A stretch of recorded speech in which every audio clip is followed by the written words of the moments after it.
vamos a ver hoy tenía que ver con la alabanza, con lo que hemos cantado y lo que hemos declarado. Que Dios es fuerte, que Dios es grande, que Dios es vencedor, que Dios es victorioso, que Dios es guerrero y tantas otras cosas se hacía con las canciones de hoy o con otras que solemos cantar, donde estamos declarando. Por eso realmente lo sentí como una arenga y una afirmación. Sí, Dios está y Dios es.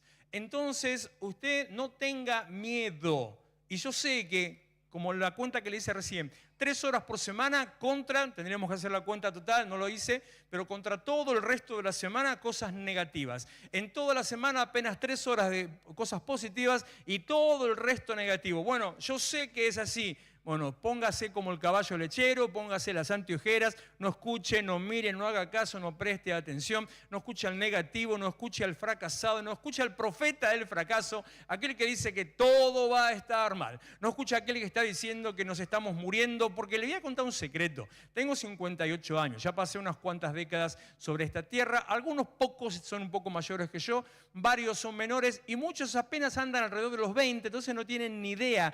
Hace como, si tengo 58, hace como 60 que nos estamos muriendo. Y acá estamos todavía. Así que no va a pasar nada, mucho más o mucho menos, si usted se afirma en la palabra de Dios, en la verdad de Dios y en creer que el simple hecho de ser un hijo de Dios, esto no es porque me sienta superior o me crea más que alguien, nada, sino que simplemente, otro que vamos a mencionar más ahora en un ratito, simplemente me atengo a lo que la Biblia dice. El solo hecho de ser hijo de Dios me pone en una posición especial, me pone en un lugar especial, que es un lugar de protección, como dice la Biblia, el libro de los Salmos, que así como están los montes alrededor de Jerusalén, así está el Señor alrededor nuestro. Si eso no es tener una protección especial, ¿qué es una protección especial? Que los ojos del Señor miran toda la tierra y se enfocan en aquellos que le temen, o sea, los que le buscan, los que le creen, una protección especial. El versículo que leímos antes, que siempre recitamos, caerán a tu lado 1000, 10.000 a tu diestra, a vos no te va a llegar, es una protección especial. Entonces, entender que vivo en la tierra, vivo en el mundo, pero no pertenezco a la tierra ni al mundo, sino que soy ciudadano del cielo. Me rigen las leyes del reino de los cielos. Aunque obedezco y me atengo a las leyes terrenales, en mi vida aplica y funcionan las leyes del reino de los cielos. Por lo tanto, aunque a todos les vaya mal, a vos te va a ir bien. Aunque todo empiece a decrecer, a menguar, a haber conflictos, problemas, a vos te va a ir bien. Seguramente porque a veces alguno puede pensar que esto es simplemente querer convencer, no soy bueno para convencer a nadie, así que por eso estoy tranquilo. O puede pensar que, bueno, pero mirá lo que me pasó a mí. No, tranquilo. Puede haber un coletazo, siempre hay un coletazo, siempre hay una sacudida, siempre hay un efecto colateral, siempre hay esquirlas que sobran, que sobrevuelan, siempre. Pero una cosa es que te golpee y otra cosa es que te derribe y que no te puedas levantar. Si te golpea, si te tira, si te caes, de ahí también te vas a levantar. Caerán a tu lado 1000, 10.000 a tu diestra, a vos no te va a llegar. Por eso, ahora te digo, el 17º nombre, menos mal que son solo 20, porque ya después, si tengo que decir el 54, 17º nombre de Dios que aparece en la Biblia, en orden cronológico, es el Gibor. ¿No, Martín? ¿Dónde está Martín? ¿No es cierto? Él sabe, porque él tuvo un negocio que se llamaba justamente Gibor. El Gibor. Y el Gibor tiene que ver con eso, tiene que ver con la valentía, tiene que ver con el poder, tiene que ver con la fuerza, tiene que ver con ser guerrero, tiene que ver con ser victorioso, tiene que ver, algo que me encanta, es uno de los conceptos en los puntos de la traducción, tiene que ver con ir al frente, tiene que ver con pararse firme ante la situación y una palabra que amo. Tiene que ver con prevalecer. Eso significa que pase lo que pase, siempre vas a estar por encima.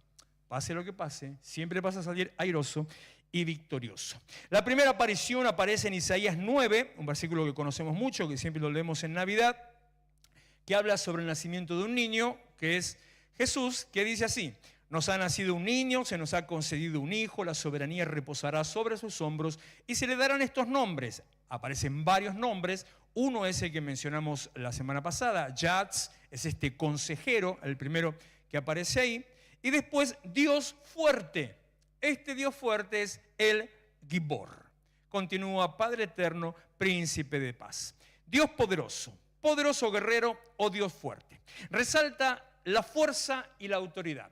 Resalta la supremacía y resalta que Él está como el Olam, que significa el Dios del universo, el Dios del mundo, que todos lo reconocen, que está por encima de todo, que gobierna a todo, y le vuelvo a repetir que prevalece. Porque, acá está, la palabra Gibor, el original en hebreo, que proviene de una raíz que es gabar, que significa fuerza, significa valentía, significa hombría. No quiero tener ningún conflicto de género, por favor, pero apunta por ese lado en cuanto a la determinación, carácter, firmeza, fuerza, bla, bla, bla, bla, bla. Esa palabra, entre todas las acepciones, dice prevalecer. Prevalecer. Prevalecer es que pasó la tormenta y la plantita sigue de pie. Que la hormiga te comió todo, pero el limonero está enterito. Eso es prevalecer. Prevalecer es que te entró agua por todos lados y aunque yo no sé, ya hace 4 años esta alfombra, aunque esta la pasó mal, acá está todavía, se la banca. La del frente no, la del frente ya hay que cambiarla por 3.ª vez, pero está demasiado expuesta. Prevalecer es, aunque todo te golpee, aunque venga viento, aunque venga sacudidas, prevalecer es mantenerte firme, mantenerte de pie. Como dice, mire esto.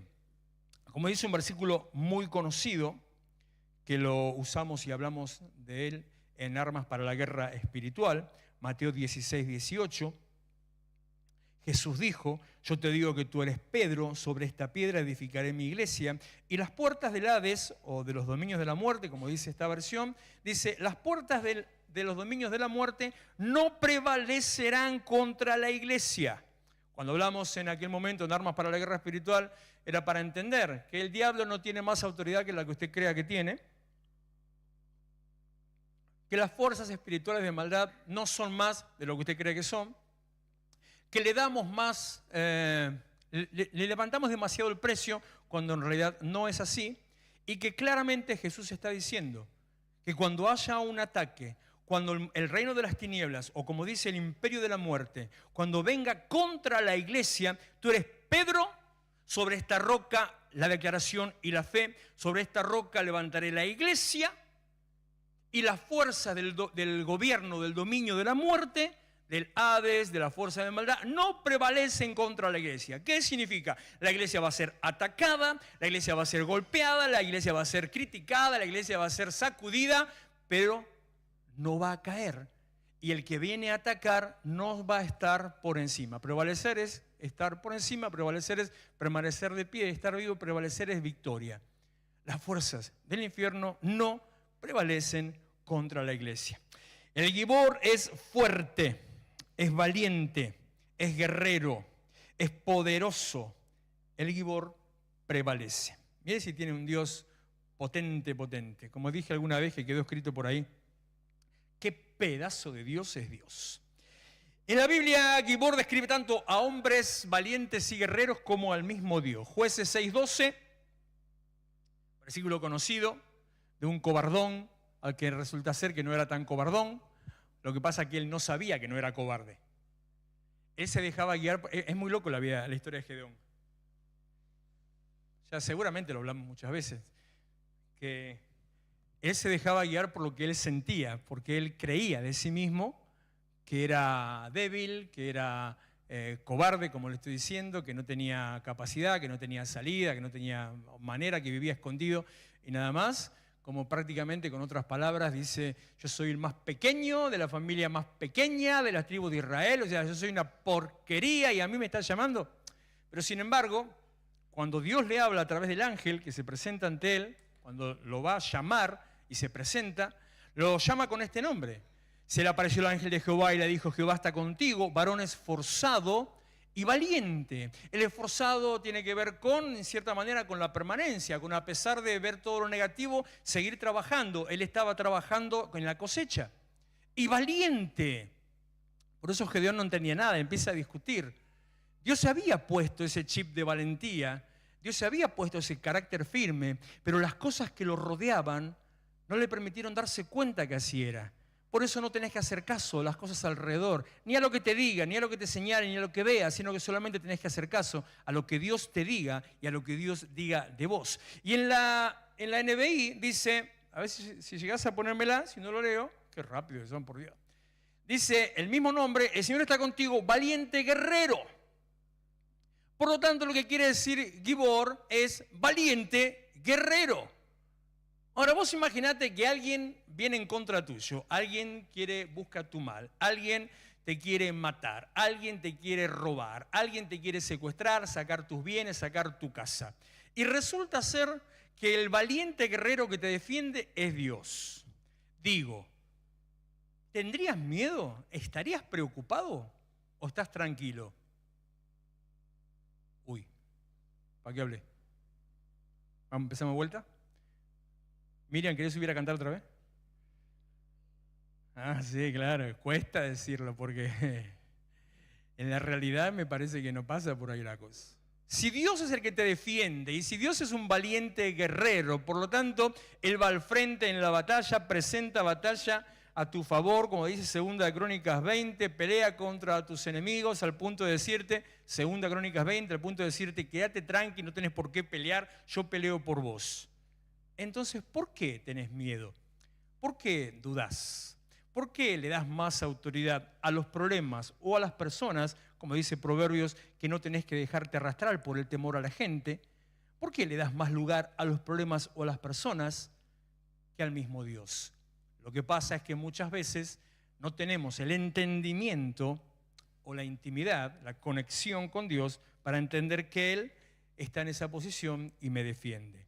El Gibor es tu Dios, el que está por encima de todo, es victorioso, tiene todo el poder, tiene toda la autoridad y nada ni nadie lo puede enfrentar.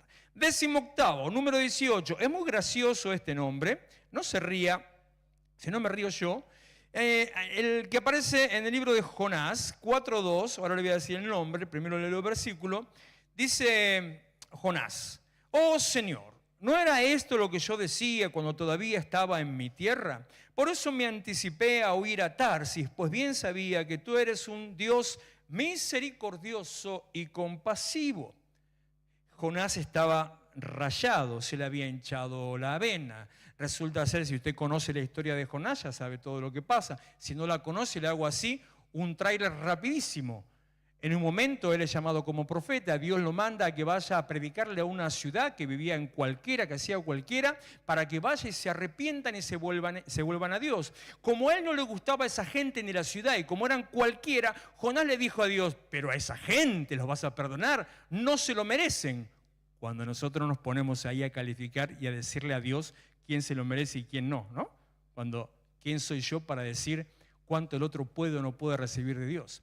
Entonces, apenas arranca el libro, Dios le dice, andate allá. Y él dijo, me voy para allá.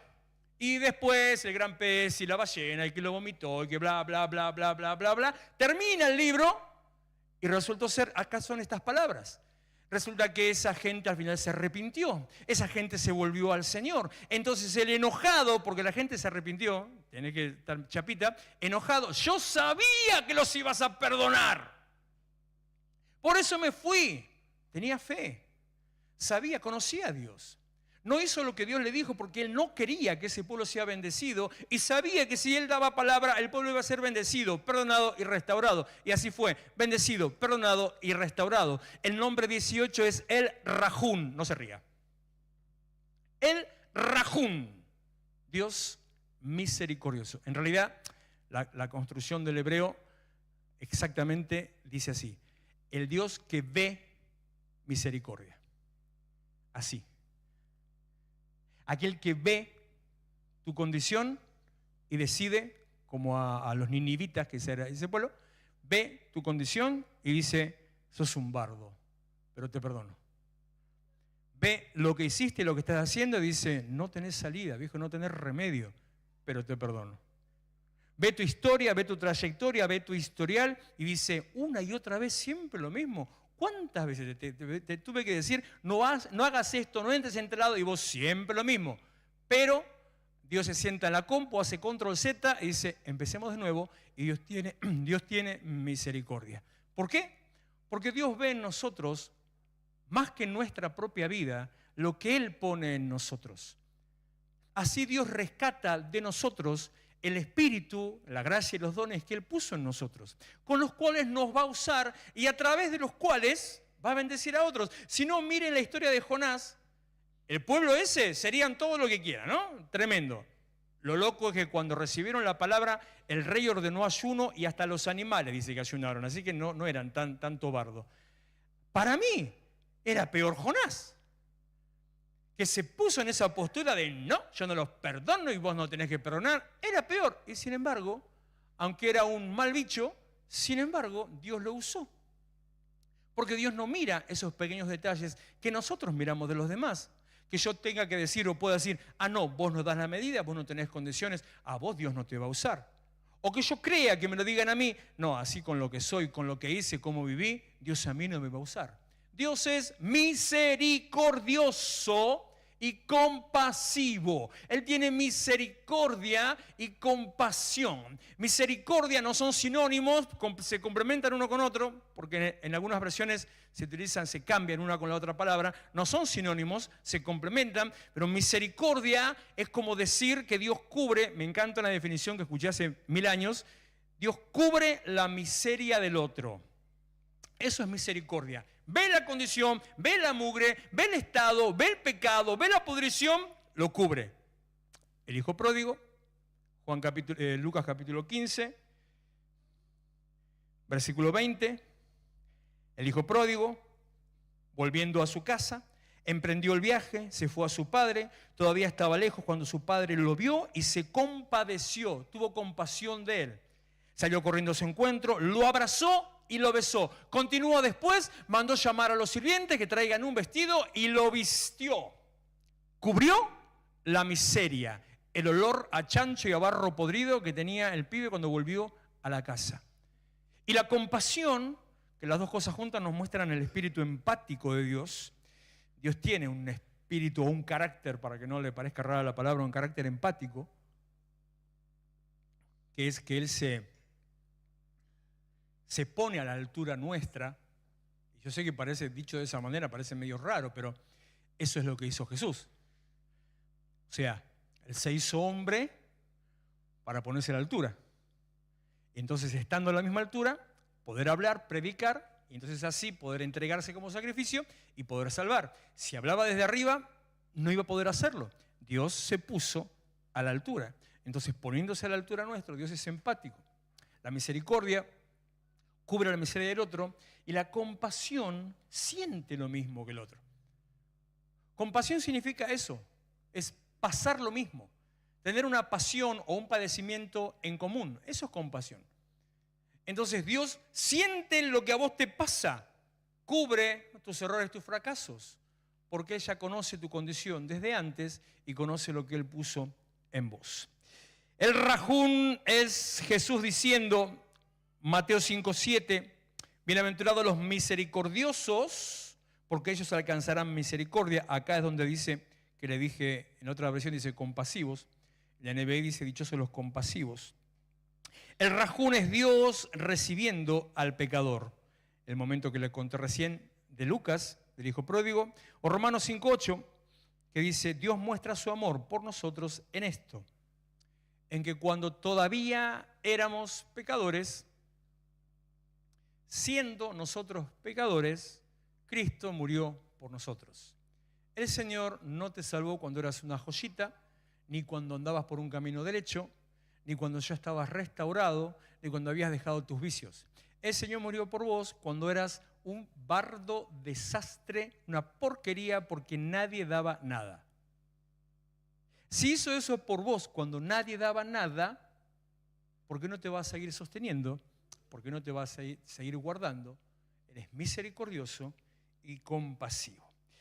El rajún me dice que Dios nos mira conociendo nuestra condición, se compadece de nosotros, siente lo que sentimos y nos cubre.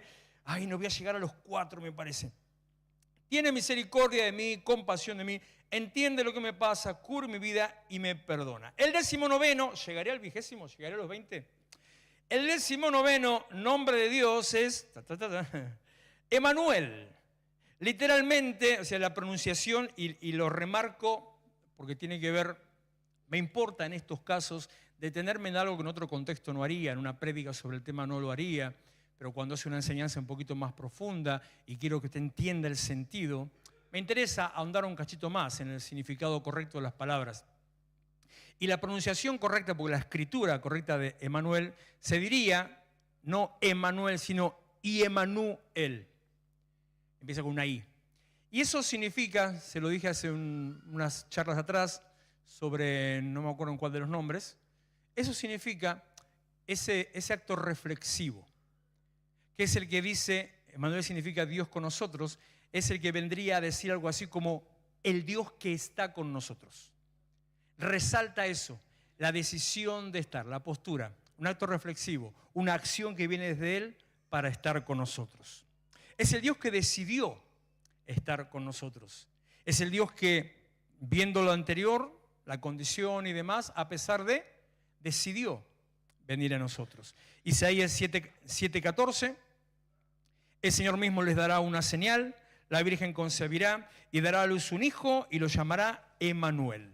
Dios está con nosotros. En mi caso particular, yo lo comenté algunas veces, que el Señor nos habló una vez hace 24 años sobre este tema, en el nacimiento de nuestro tercer hijo, que se iba a llamar Emanuel. ¿Por qué? Porque Él iba a estar con nosotros.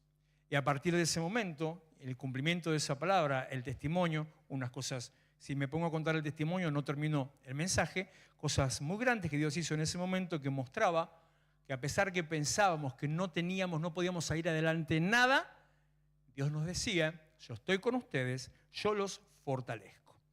Emanuel es el recordatorio del cumplimiento de las promesas de Dios. Escuchate eso, recordatorio del cumplimiento es como tener la marca acá, como la monja que te dice todo el tiempo, te hace recordar que Dios cumple lo que promete. ¿Por qué? Porque ahí vimos ese texto que dice, y van a nacer un hijo y le vas a poner por nombre Emanuel. Mateo 1:21, María dará a luz un hijo y llamará su nombre Jesús, le dice el ángel a José, porque él salvará a su pueblo de sus pecados, lo que decía anteriormente Isaías.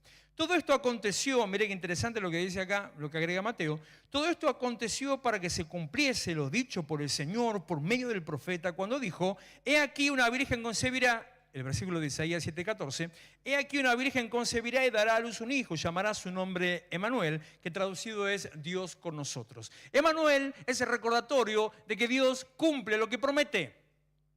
Emanuel es el que hace que vos te presentes ante Dios diciendo, Señor, me prometiste X cosa.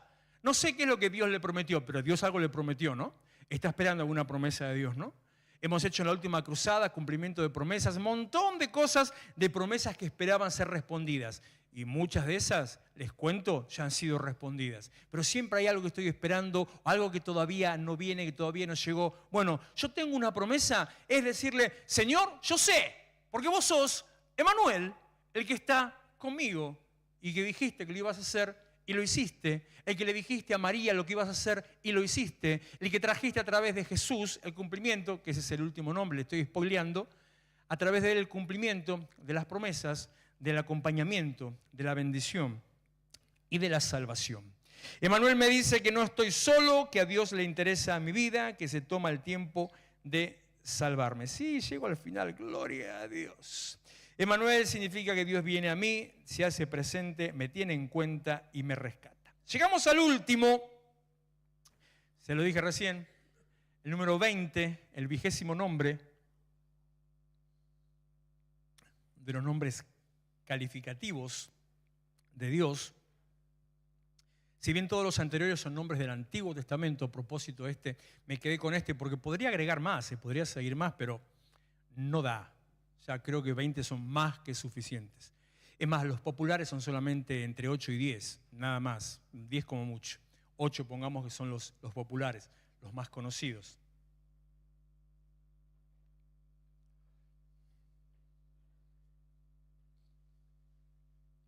A mí cuando me apuran de golpe es como que me agarra así un espíritu de achanchamiento y empezaría a hablar más despacio. Pero como no da para agregar más, creo que todo se centra en este último. Porque en definitiva es la clave de todas las cosas. Y no solamente que es la clave de todas las cosas, sino que es el nombre de Dios. En un momento, no anoté ese versículo, no sé dónde está, si no se lo decía ahora, pero en un momento, por ejemplo, los discípulos se acercan a Jesús y le dicen, sí, eso es Juan capítulo 14, alrededor del 10 por ahí. Se acercan a Jesús a decirle, Señor, muéstranos al Padre y nos basta. Y Jesús dice, si me vieron a mí, sonaba un poquito medio pedante, ¿no? Pero bueno, Jesús, ¿viste? Si me vieron a mí, vieron al Padre. Porque Él era la imagen del Padre. Justo la acerté, mira el 10. Te voy a jugar a la lotería, al bingo, de una. Si lo ves a Él, lo ves a Dios, porque Él es Dios y el nombre de Jesús es el nombre de Dios. Como dice, mire, Proverbios capítulo 30. ¿Qué hace Jesús en Proverbios 30? Bueno, mire qué dice. Versículo 4. ¿Quién subió al cielo? Y ahora tocame un poquito, aunque sea, porque es como que te digo, ¿para qué estás acá? Como le haces a los demás, ¿viste? Cuando vienen invitados, que les tocas a todos, les tocas. ¿Te pagan algo ellos después? Ahí está, ¿ves? ¿Quién subió a...? Te hace empezar a predicar así esto. Dígale que está a su lado.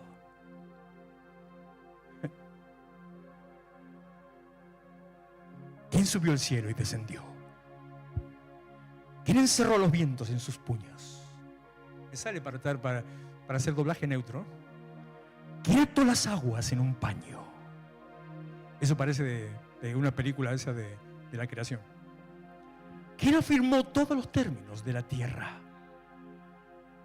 No te rías, Ana. ¿Cuál es su nombre? Y el nombre de su hijo, si sabes. Y ahí metió, porque todo lo otro parece que estuviera leyendo Efesios, ¿no? El que subió, el que descendió, el que dio dones a los hombres, todo lo otro está haciendo referencias a Jesús. Y al mismo tiempo referencias a la creación o al creador. Y de golpe, ¿cuál es su nombre? ¿Y el nombre de su hijo? Bueno, el nombre de su hijo es Jesús. Dijimos con todos los anteriores que Dios es poderoso, que Dios es presente, que Dios está, que Dios salva, que Dios cuida, que Él es victorioso en batalla, qué sé yo, que Él es consejero, ya ni me acuerdo todos los nombres que vimos. Tendría que volver a leer y ya está. Todo eso, así, todo eso confluye en uno solo, en Jesús. Todo eso lo hace Jesús. Porque Él es, lo que significa Jesús es el que salva. En este fue, no, esto no lo dije. Algo le habré hecho sobre Yeshua. Y Yeshua, que es el nombre hebreo de Jesús, con esa IE otra vez, el reflexivo. Así como y Emanuel, el que está. Y Yeshua es el que salva, el que decide salvar, el que vino a salvar, el que pone su vida en salvación. Repito, Mateo 1:21, dará a luz un hijo, llamará su nombre Jesús, porque Él salvará a su pueblo de sus pecados. El nombre de Jesús tiene muchas, a lo largo de la Biblia, aparecen muchas versiones, no versiones de la Biblia, versiones del nombre a lo largo de la Biblia. Y todas ellas tienen que ver, apuntan a salvación. Por ejemplo, el nombre de Isaías es una variante del nombre de Jesús. El nombre de Isaías quiere decir Dios salva. El nombre Josué es una variante de Jesús. Y el nombre Josué quiere decir Jehová, el que es, salva. Hay referencias a el nombre de Oseas, que es el otro nombre de Josué, significa exactamente lo mismo. Y el nombre del profeta Oseas, ¿a que no sabe qué significa? Dios es salvación. En definitiva, en el nombre de Jesús está el poder y la autoridad para traer salvación. Y con Él todas las otras cosas, porque ya hemos dicho tantas otras veces que la salvación no es solamente ir al cielo. Salvación es prosperidad, salvación es restauración, salvación es sanidad y salvación es, por sobre todo eso, vida eterna. Salvación también es, como le dijo Jesús a sus discípulos, en el mundo venidero, la vida eterna. En este mundo recibirán aún 100 veces más. Este nombre resalta la capacidad de Dios para salvar y otorgar victoria a su pueblo en tiempos de dificultad. ¿Será este un tiempo de dificultad? ¿Qué le parece? Bueno, este es el tiempo para que el Señor se manifieste y para que usted crea, confíe en el Señor. El nombre de Jesús es una expresión de confianza en la capacidad redentora de salvación de Dios y su poder para traer triunfo. Es el que dice, no importa lo que pase, no importa lo que se levante, no importa los vientos que se levanten, como él cuando andaba en el mar con los discípulos, caerán a tu lado 1000. Che, pero no lo cree, así no sirve. No importa, hacemos repartijas, solamente lo van a recibir los que los creen, los demás no lo van a recibir, no le eche la culpa al otro, ¿eh? Porque la Biblia dice, se vino malo, pastor. La Biblia dice, y esto es el versículo de hoy, Gabriel abrió con un versículo de hoy, vos no usaste de hoy, pero yo le voy a decir otro de hoy. El necio, se lo digo a mi forma, el necio toma las decisiones a su manera y después le echa la culpa al Señor. Si no te funciona, no es porque Dios no funciona. Si no te funciona, es porque no lo crees. Créelo y vas a ver que Dios es capaz de hacerlo. Habacuc menciona a Jesús, a la salvación. 3:17, el versículo de la canción. El versículo ahí donde se escribió la canción que cantamos nosotros. Dice, aunque la higuera no florezca ni haya frutos en las vides, aunque falte la cosecha del olivo y los campos no produzcan alimentos, aunque el redil no haya ovecas ni vaca alguna en los teblados, en los establos, aún así yo me regocijaré en el Señor, me alegraré en el Dios de mi salvación. Y lo que pone ahí es Jehová, y pone una variante en nombre con una letra nada más, el nombre de Jesús. Jehová, Yeshua, Dios de mi salvación. Jesús es el nombre que nos da salvación. Juan 1:10. Tengo 10 minutos, mira vos. El nombre que nos da salvación y nos permite convertirnos en hijos de Dios. El que era la luz ya estaba en el mundo y el mundo fue creado por medio de él, pero el mundo no lo reconoció. Vino a lo que era suyo. Jesús vino a lo que era suyo, pero los suyos no lo recibieron. ¿Mas a cuántos lo recibieron? A los que creen en su nombre. Por eso tenés que creer. A los que creen en su nombre les dio el derecho de ser hechos hijos de Dios. Después depende de tu acción, de tu actitud, de tu determinación para convertirte. Pero que te permite serlo, el que te habilita, es el nombre de Jesús. Dice Hechos 4:12, de hecho en ningún otro hay salvación, porque no hay bajo el cielo otro nombre, dado a los hombres, el nombre de Jesús, mediante el cual podamos ser salvos, el nombre que provee salvación.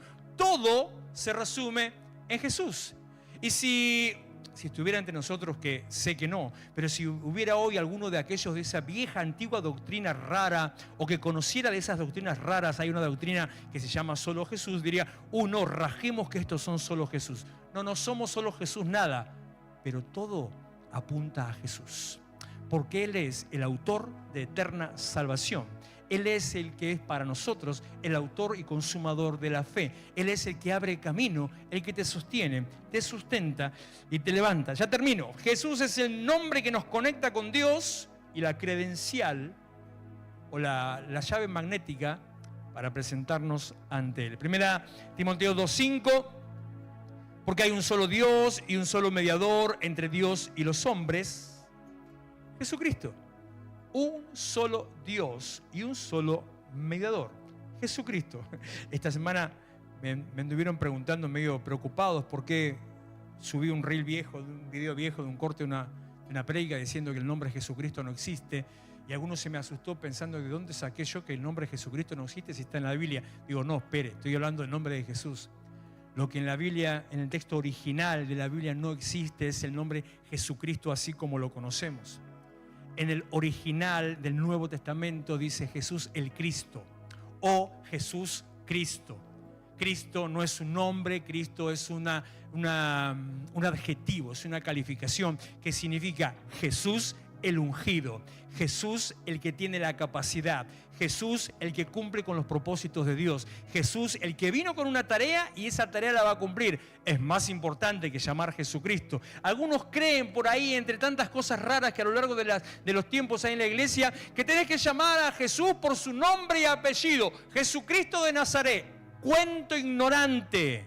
Jesús no tiene apellido. Y si tuviera que tener apellido por ser humano, su apellido sería Ben Yosef. Así que nada que ver, porque sería Jesús, hijo de José. Ese tendría que ser su apellido. No, Jesús, el nombre que cubre todas las necesidades, que suple todo lo que te falta, conforme también a sus riquezas en gloria.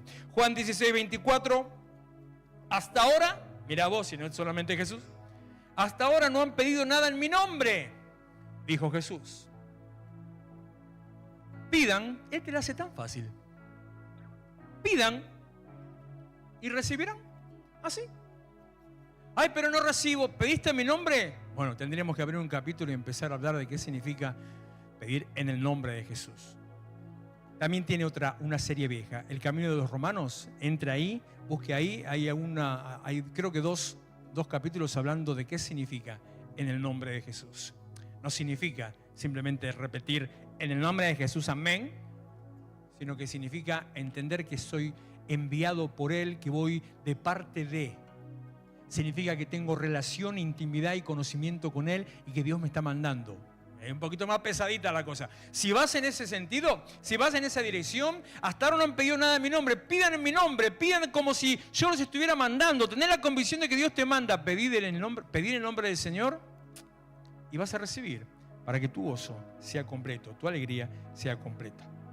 Cuando oro entonces tengo que saber que el Señor, Jesús, me salva, me sana, me libera, me provee, me da descanso, me da refugio, me brinda protección, me da la victoria, me levanta, me guarda, me acerca a Dios, me presenta ante Dios, me permite ser su hijo y me muestra que puedo confiar en Él.